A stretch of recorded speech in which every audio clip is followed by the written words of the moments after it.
대부분의 기도인들은 믿음 생활하면서 현재의 영광을 기대하고 하나님의 능력으로 형통을 바라지 낮아짐과 고생을 생각하지 않는 것이 사실입니다. 그럼에도 우리가 모범으로 따라야 할 예수 그리스도는 모든 영광을 내려놓으시고 오로지 죄인된 우리를 구원하시려는 한 가지 목표를 위해서 우리가 상상할 수 없을 정도로 낮아지셨습니다. 그러셨기 때문에 물론 이것은 처음부터 주님의 것이었지만 더 이상 높아질 수 없는 자리로 다시 올리심을 하나님으로부터 받는 것을 봅니다. 장래의 영광을 볼 수 없는 사람은 현실만 봅니다. 하나님의 능력으로 이집트를 빠져나와서 처음 겪는 시험이 바로 이집트의 바로가 이끄는 전차들이었죠. 따라오게 되는데 그것을 보면서 우리가 애굽에서 당신에게 이런 말이 이것이 아니냐, 이르기를 우리를 내버려 두라, 우리가 애굽 사람을 섬길 것이라 하지 아니하더냐, 애굽 사람을 섬기는 것이 광야에서 죽는 것보다 낫겠노라. 출애굽기 14장 12절에 탄식하는 모습을 봅니다. 이들에게 약속된 젖과 꿀이 흐르는 가나안은 보이지 않았고 오로지 자신들을 죽이려고 오는 전차 부대만 보였던 것이죠. 이렇게 믿음이 없는 사람들은 평생 종로로 타는 것으로 만족하고 절대로 영광의 주인이 될 수 없었습니다. 그들은 광야에서 다 죽었죠. 그러나 현실을 넘어서 장래의 약속을 보는 믿음의 사람들은 당면한 현실을 무시하지 않으면서도 약속된 미래의 영광을 더 귀중하게 여기는 믿음의 사람들인 겁니다. 현실의 형편이 어떠하든지 아직 나타나지 않은 미래를, 현실의 상황을 넘어서 보는 것입니다. 그런 이유에서 그것을 비전이라고 하죠. 비전은 현재의 사실이 아니라 미래를 투사하는, 즉 아직 이루어지지 않은 사건을 비춰보는 것이기 때문에 믿음이 없이 보는 것이 불가능합니다. 이런 이유에서 히브리서 기자는 믿음을 정의하기를 믿음은 바라는 것들의 실상이요 보지 못하는 것들의 증거라고 히브리서 11장 1절에 정의하고 있는 겁니다.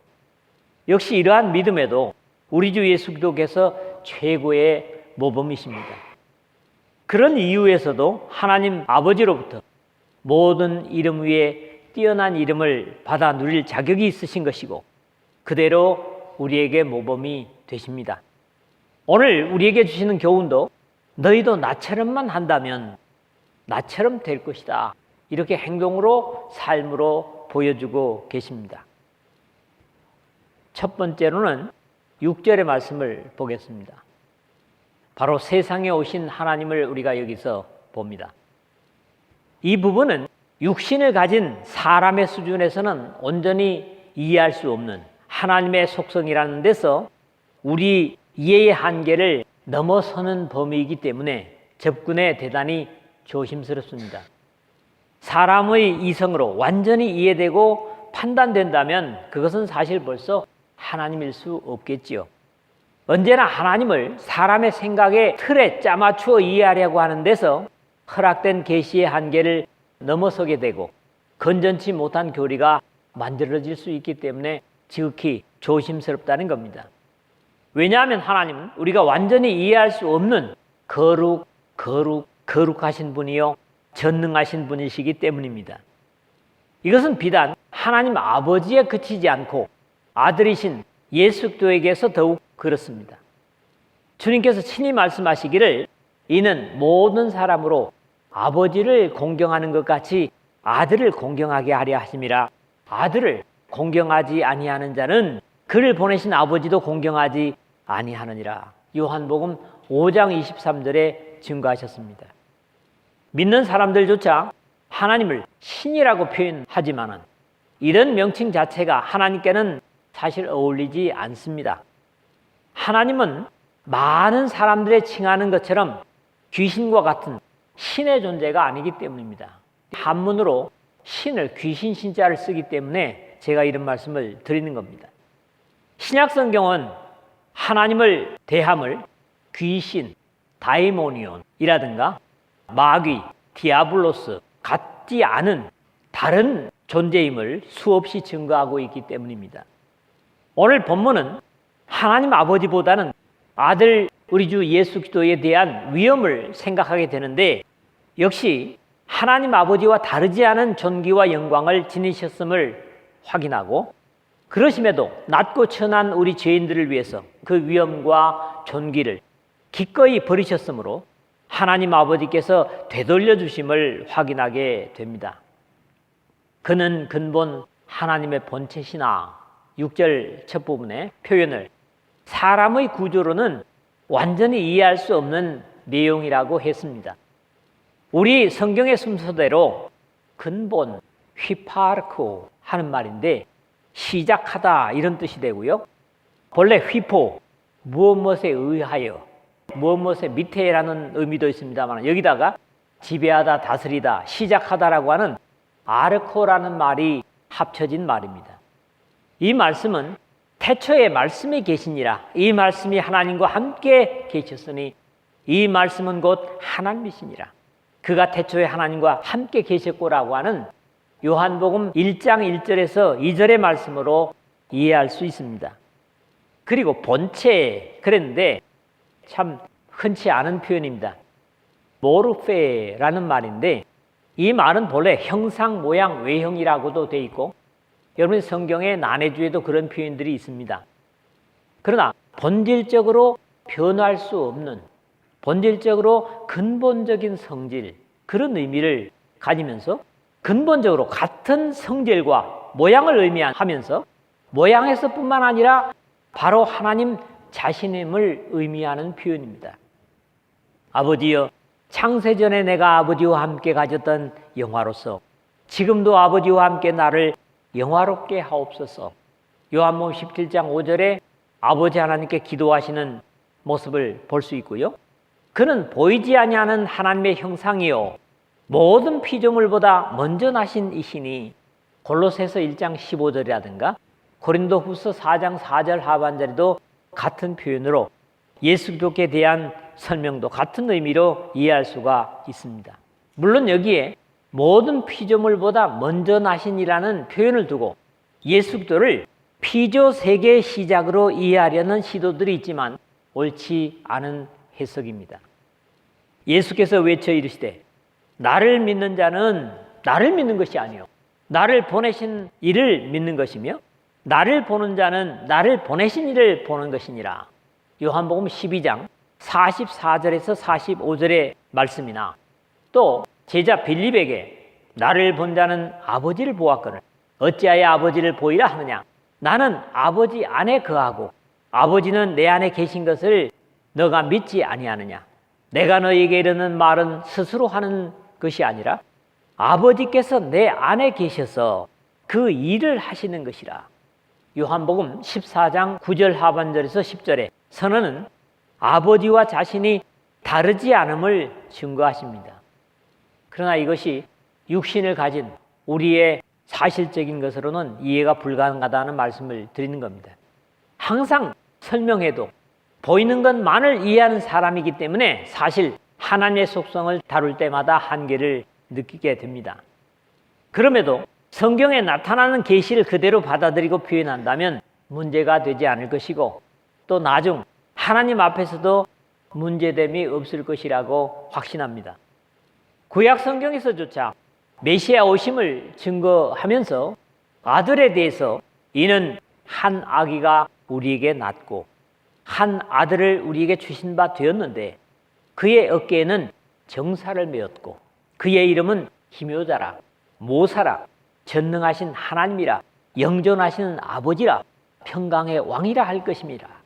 이사야서 9장 6절의 선언은 하나님 아버지에 대한 존귀와 위엄을 증거함에 전혀 다르지 않음을 봅니다.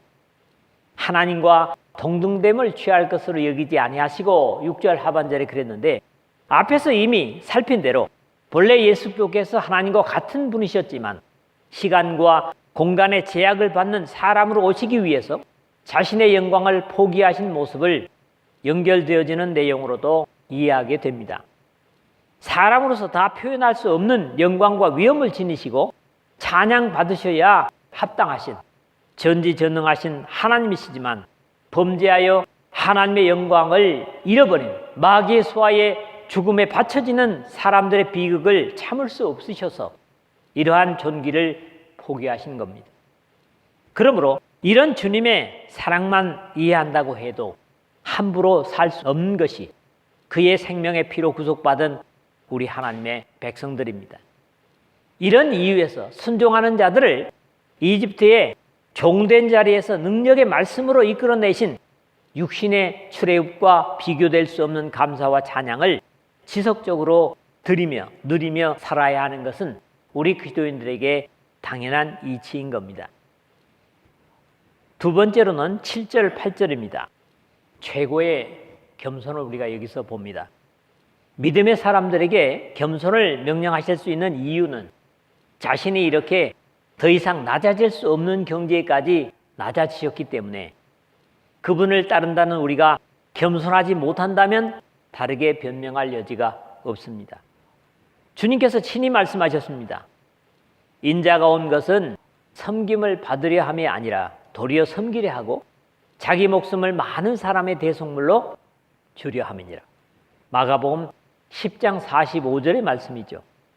세상의 작은 권력이라도 맛을 본 사람은 그것을 놓지 못해서 별별 수완과 방법으로라도 그 권력을 유지하려는 모습들을 보면 이 우주 가운데 최고의 권력을 가지시고 전지전능하신 절대자가 가장 낮은 자리로 내려오신 것을 설명하기 어렵습니다. 오히려 자기를 비워 종의 형체를 가지사 사람들과 같이 되셨고 7절에 했는데 영원부터 영광과 존귀를 가지고 계시면서도 그 위엄을 포기하시고 제약받는 육체인 사람을 입으신 것으로 말씀의 육신이 되어 우리 가운데 거하심에 우리가 그의 영광을 보니 아버지의 독생자의 영광이요 은혜와 진리가 충만하더라. 요한복음 1장 14절에 요한을 통한 표현이 우리의 이해를 돕습니다. 이러한 요한의 표현은 하나님의 존귀를 소멸하시고 사람이 되신 것이 아니라 시공간의 제한을 받는 사람을 입으신 것으로 이것 자체가 사실 엄청난 희생이셨습니다. 그러므로 예수도의 십자가의 희생이 모두가 아니라 사람을 입으신 것 자체가 사람으로서는 이해할 수 없는 희생이셨음을 알아야 합니다. 요즘 우리가 전기 없으면 못 살아요. 스마트폰 충전해야 되죠. 별거 다 해야 되는데 전기가 하루만 가보십시오. 그럼 뭐 못 살겠다고 난리죠. 우리는 아주 적은 이 소소한 것에서도 예전에 그거 있었나요? 없었나요? 저희 어릴 때만 해도 없었어요. 전기. 그런데 지금 어때요? 그거 하루 없어도 못 살아요. 그런데 어떤 것에도 시공간의 제약을 받지 아니하시던 분이 제약받는 육체를 입으신 것 자체가 우리는 도저히 상상할 수 없는 희생이라는 겁니다.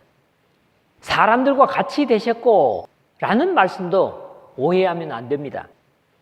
이 같이 됐다 하는 말이 호모이오마 그런 말인데 본래는 호모이오 같게 하다라는 동사에서 온 말인데 사람의 모양만 낸 것이 아니라 또 사람과 비슷한 것이 아니라 그리스도께서는 죄의 본성을 제외하는 죄를 짓는 모든 사람의 죄성을 제외한 모든 면에서 다른 모든 사람들, 즉 우리와 똑같은 사람이 되셨다는 겁니다. 이렇게 말하면서도 표현의 한계를 저는 인정할 수밖에 없습니다. 왜냐하면 예수 그리스도를 하나님으로서나 사람으로도 완벽하게 이해시키기 쉽지 않기 때문이죠. 히브리서 기자는 이를 설명하기를 우리에게 있는 대제사장은 우리의 연약함을 체휼하지 아니하는 자가 모든 일에, 이게 중요합니다. 모든 일에 우리와 한결같이 시험을 받은 자로 돼. 이건 뭡니까? 사람이 되신 거죠. 그 다음에 죄는 없으시니라. 이게 하나님이에요. 히브리서 4장 15절입니다. 사람의 모양으로 나타나서 자기를 낮추시고 죽기까지 복종하셨으니 곧 십자가에 죽으심이라 8절에 했는데 이것이 사람으로 오신 사실과 결과를 증거하는 내용이고 이것은 예수 그리스도의 두 가지의 완벽한 희생을 설명하고 있는 겁니다. 사람의 모양으로 나타나사 자기를 낮추시고, 첫 부분에 하나님은 하나님의 아들이신 예수 그리스도의 낮아짐을 표현하는 내용으로 앞에서도 지적했고, 또 요한 1, 2서가 쓰여지게 된 배경이 되기도 하는데, 1세기의 영지주의자들의 오해했던 것처럼 단순히 사람의 형상으로만 보이신 것이 아니라 완벽하게 사람이 되신 겁니다. 이에 대한 경계를 요한 사도는 두 부분에서 주고 있습니다. 하나님의 영은 이것으로 알지니 곧 예수 그리스도께서 육체로 오신 것을 시인하는 영마다 하나님께 속한 것이요. 요한일서 4장 2절이고요. 미혹하는 자가 많이 세상에 나왔으니 이는 예수 그리스도께서 육체로 임하심을 부인하는 자라. 이것이 미혹하는 자요 적 그리스도니. 요한 2서 7절에 그렇게 증거합니다. 죽기까지 복종하셨으니 곧 십자가의 죽으심이라. 8절 뒷부분에 이것이 최종적인 아들 하나님의 순종입니다.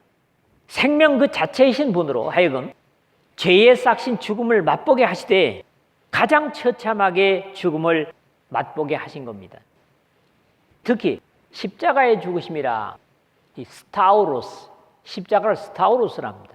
그런데 이것은 똑바른 기둥 또는 이런 형의 십자가, 이런 의미를 가집니다. 그 스타우로스의 앞에 관사가 없으므로 지극히 일반적인 당시에 극형을 치르는 모든 십자가와 같은 형틀에 달리셨음을 더욱 분명히 이해할 수 있습니다. 스타우로스에 달리셨다고 할 때 이렇게 위에 못을 박고 발에 못을 박는 그런 형태일 수도 있습니다. 이것만이 꼭 이게 아니에요. 여기 복종했다, 휘페코스라는 히라브인데 복종이라는 말뿐만 아니라 순종이라는 말에도 쓰이고 있습니다.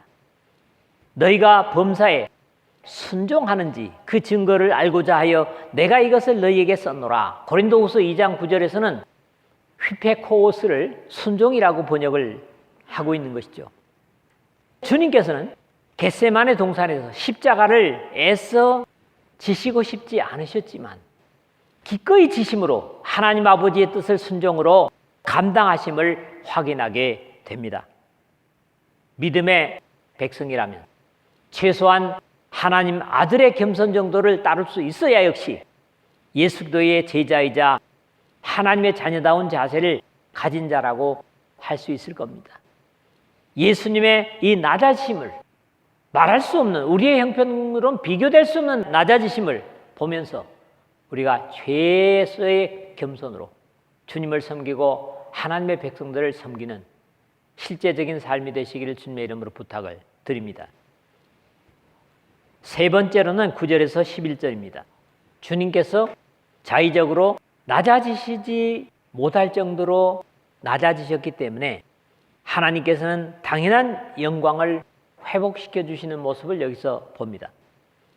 하나님의 일꾼들이나 백성들이 최소한 하나님의 뜻과 말씀에 완전히 순종만 한다면 그 결과는 사실 순종했던 사람의 바람이나 기대할 필요가 없는 것은 하나님의 진리에 순종하기만 한다면 하나님은 그의 아들뿐만 아니라 모든 순종자에게 사람으로서는 헤아릴 수 없는 것으로 갚으실 것이기 때문입니다.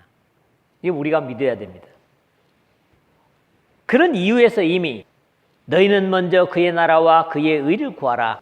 그리하면 이 모든 것을 너희에게 더하시리라. 마태복음 6장 33절에 당부하신 것입니다. 완벽한 순종은 어떤 문제이든지 그 문제를 하나님께로 옮겨지게 합니다. 우리가 문제를 가지고 있다고 할지라도 그 문제를 가진 가운데서도 하나님께 완전히 순종하려고 하면 그 문제는 우리의 손에서 하나님의 손으로 넘어간다 이겁니다. 주님께서는 육신으로 이 땅에 계실 때 낮아짐이 높아짐의 비결이라고 친히 말씀하셨습니다. 누구든지 자기를 높이는 자는 낮아지고 누구든지 자기를 낮추는 자는 높아지리라. 마태복음 23장 12절에 예수 그리스도의 육신의 형제였던 야고보도 주 앞에서 낮추라. 그리하면 주께서 너희를 높이시리라. 야고보서 4장 10절에 당부하고 있습니다. 항상 덤벙대고 설치다가 번번이 실패한 베드로 사도 역시 그의 말년에 그러므로 하나님의 능하신 손 아래서 겸손하라. 때가 되면 너희를 높이시리라. 베드로전서 5장 6절에 주문하고 있습니다. 이름으로 하나님이 그를 지극히 높여 모든 이름 위에 뛰어난 이름을 주사 9절에 그랬는데 여기에 이름으로는 당연히 예수도의 낮아지심을 증언하는 겁니다. 하나님이 그를 지극히 높여 세상이나 사람이 높이는 것은 한계가 있습니다. 그리고 오래 갈 수 없습니다. 그러므로 하나님께서 높여주시기를 바라야만 합니다. 믿음의 사람들이라면 말이죠. 앞에 베드로의 권면도 여기에 해당합니다. 그러므로 하나님의 능하신 손 아래서 겸손하라. 때가 되면 너희를 높이시리라. 높이실 수 있는 능력을 가지신 언약을 따라 겸손하면 하나님의 계획하시고 예정하신 때에 친히 하나님께서 높여주실 것이라고 확인을 주고 있습니다. 모든 이름 위에 뛰어난 이름을 주사. 이름은 존귀를 의미할 수 있고 바울은 이를 같은 옥중서신에서 모든 통치와 권세와 능력과 주권과 이 세상뿐 아니라 오는 세상에 일컫는 모든 이름 위에 뛰어나게 하시고 에베소서 1장 21절에 증거하고 있습니다. 하늘에 있는 자들과 땅에 있는 자들과 땅 아래 있는 자들로 모든 무릎을 예수의 이름에 꿇게 하시고 10절에 했는데 이 말씀은 하나님께서 이스라엘 백성들에게 우상 숭배를 경계하시면서 말씀하셨던 내용과 같이 볼 수 있습니다. 너희를 위하여 새긴 우상을 만들지 말고 또 위로 하늘에 있는 것이나 아래로 땅에 있는 것이나 땅 아래 물속에 있는 것에 아무 형상이 있는지 만들지 말며. 출애굽기 20장 4절이죠. 한마디로 우주 속에 존재하는 모든 영광을 통틀어 말씀하시는 겁니다. 바울 사도는 부활을 증거하면서 하늘에 속한 형체도 있고 땅에 속한 형체도 있으나 하늘에 속한 것의 영광이 따로 있고 땅에 속한 것의 영광이 따로 있으니 해의 영광이 다르고 달의 영광이 다르며 별의 영광도 다른데 별과 별의 영광이 다르도다. 고린도전서 15장 40절에서 41절에 지적한 바 있습니다. 물론 예수도의 부활의 영광도 이제까지 이 우주 속에 없었던 영광이지만 이 우주가 닫히는 역사의 마지막에 심판주로 이 땅에 임하실 주님께서 세상에서 예수도의 낮아지심과 같이 영광을 포기하며 하나님의 말씀에 철저하게 자신을 낮췄던 사람들에게 주님과 같은 영광을 입혀주실 것입니다. 믿으십시오. 그러기에 앞서 세상 죄의 사람으로서는 죽었어도 살지 못했던 모든 사람 가운데 부활의 영광을 먼저 입으심을, 그러나 각각 자기 차례대로 되리니 먼저는 첫 열매인 그리스도요, 다음에는 그가 강림하실 때에 그리스도에게 속한 자요. 고린도전서 15장 23절에 증거하고 있습니다.